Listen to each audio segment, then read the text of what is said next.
La fête de la radio, je vous le disais en titre, elle célèbre ses 100 ans cette année. L'occasion pour nous de vous faire découvrir les coulisses de ce média. On retrouve tout de suite en direct de la Maison de la Radio Christophe Gascard. Bonjour Christophe, vous allez nous faire vivre un moment de radio. Bonjour Sophie. Effectivement, vous le voyez derrière moi, il y a donc ce studio.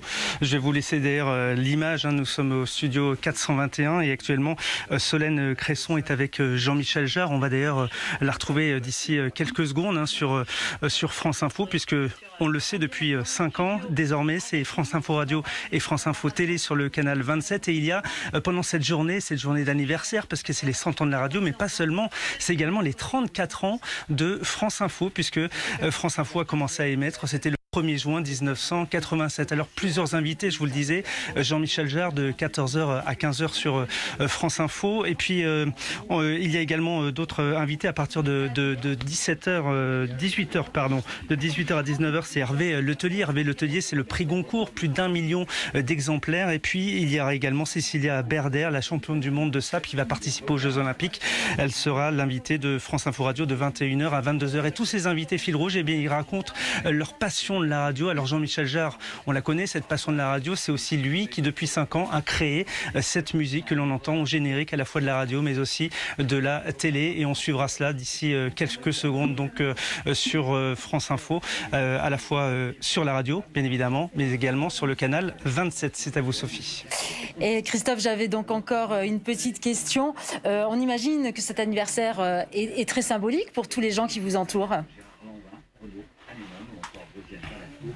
Ah oui, symbolique bien évidemment, puisqu'il travaille ici quasiment 7 jours sur 7, 24 heures sur 24, et il y a plus de 180 journalistes et plus de 35 techniciens qui se relaient effectivement pour vous informer au mieux.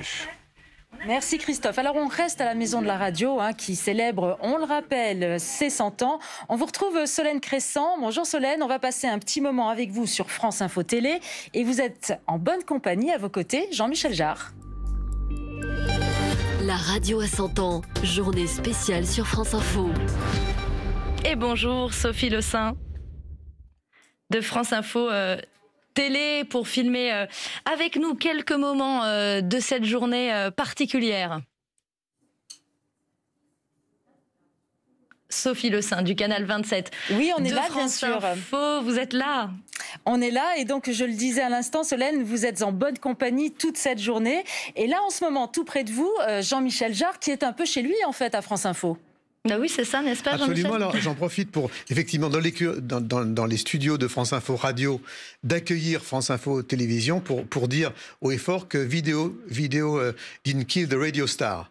Par rapport au fait que, justement, on a pu se poser la question à un moment donné que la radio pourrait être mise en danger par d'autres médias, notamment comme la télévision. Et je trouve que, évidemment, ce sont deux médias complémentaires, mais je pense que la radio par rapport à la télévision, c'est un peu comme le livre par rapport au cinéma. C'est-à-dire que c'est à la fois donner le pouvoir à un auditeur, le pouvoir de l'imagination, le pouvoir des mots, et évidemment le pouvoir des sons, sans l'image. Et c'est donc la raison pour laquelle, quelle que soit l'évolution des technologies visuelles qu'on a à notre portée, comme Internet, ou comme avec les grandes plateformes et Internet aujourd'hui, la radio vit très bien. On s'aperçoit que dans les pays les plus où l'Internet est le plus développé, comme en Suède, comme en France, comme en Angleterre, comme aux États-Unis, les radios se portent très très bien, et notamment les radios nationales. Et je pense qu'il y a une vraie complémentarité. Je pense que France Info en est un très bon exemple, en ayant un pied sur la télévision et un pied sur la radio. Alors Jean-Michel Jarre, vous êtes aujourd'hui dans le studio radio de France Info, et vous êtes venu avec 3 extraits de radio que vous avez choisis pour nous parler de votre enfance, de votre amour de la radio. Ce premier extrait d'abord que tout le monde a déjà entendu. Ici Londres. Veuillez écouter maintenant quelques messages personnels. Pierrot ressemble à son grand-père. Le facteur s'est endormi. L'éléphant s'est cassé une défense. Nous répétons, l'éléphant s'est cassé une défense. Jeanne a faim. Ici Londres, les Français parlent au français sur la BBC depuis Londres pendant la Seconde Guerre mondiale. Pourquoi Radio Londres, Jean-Michel Jarre ? Pour plusieurs raisons. La première, c'est une raison personnelle, c'est que ma mère a été une grande figure de la résistance dans le groupe franc-tireur et que j'ai été baigné dans ma tendre enfance dans ces sonorités dont elle parlait. Et c'est en même temps la force, justement, et le pouvoir de la radio de pouvoir donner accès finalement à l'information et aussi son rôle politique. Elle a un rôle d'information, mais elle a eu un rôle politique, et notamment pendant la guerre, aussi pendant la guerre froide, pendant le moment où l'Ouest diffusait pour les opposants au système de l'Union soviétique un certain nombre d'informations, de musique aussi. Je sais que moi, ma musique est passée sur ces radios-là, puisque ma musique était interdite en Union soviétique, puisqu'elle était synonyme apparemment d'évasion et de liberté, apparemment. J'ai su ça plus tard. Et donc, c'est quelque chose qui, en même temps, aussi a une autre consonance aujourd'hui, c'est son aspect surréaliste. Alors, toutes ces phrases étaient en même temps, elles étaient extrêmement utiles pour les résistants, mais en même temps, les trouvailles étaient extrêmement poétiques. On était en plein surréalisme. On a l'impression d'écouter du Soupeau ou du Desnos, quoi. Et donc, il y avait en même temps ce côté extrêmement poétique qui fait justement les grands moments de radio, et ça, c'en était un, évidemment. Un deuxième extrait, c'est Radio Caroline. Vous avez vu peut-être Good Morning England, donc ça va vous parler. Alors là, il faut bien tendre l'oreille et mettre votre cerveau en mode anglais. On retombe en 1963. Hello and happy Easter to all of you. This is Christopher Moore with the first record program on Radio Caroline. The first record is by the Rolling Stones, and I'd like to play it for all of the people who worked to put the station on the air, and particularly for Rona. People who worked to put the station on the air, and particularly for Rona.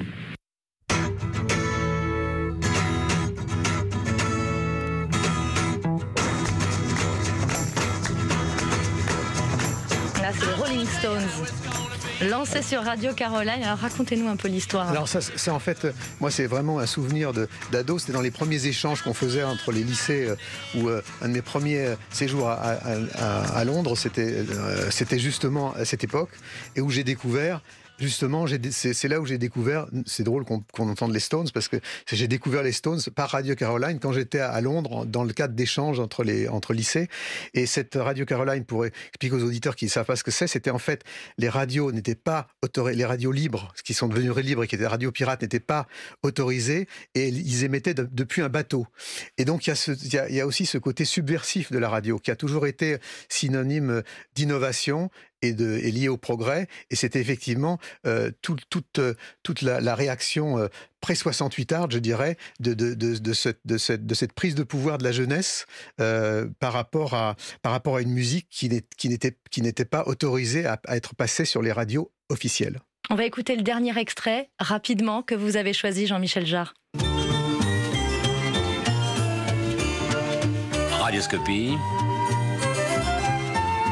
Salvador Dali. Jacques Chancel. Salvador Dali, je n'ai pas l'intention de vous découvrir, encore moins de vous révéler, mais vous ne trouvez pas que votre génie, parce que vous avez du génie, vous êtes pour moi un peintre génial, n'est pas un peu barbouillé par la publicité?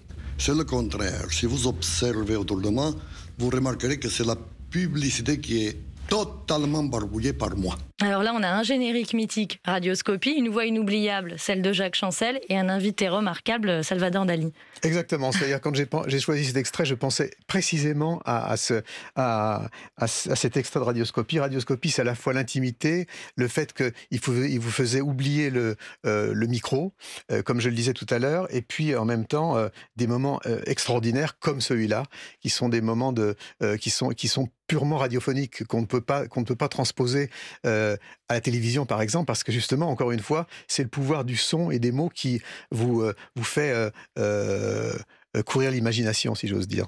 Bien, merci beaucoup pour tous ces beaux moments de radio. Jean-Michel Jarre, vous les avez choisis pour nous. On continue de célébrer ensemble les 100 ans de la radio. Vous restez avec nous dans le studio de France Info Radio jusqu'à 15h. On a encore plein de choses à se dire et on salue une nouvelle fois les téléspectateurs de France Info Canal 27, puisque la télé a retransmis à la télé cette petite séquence de radio.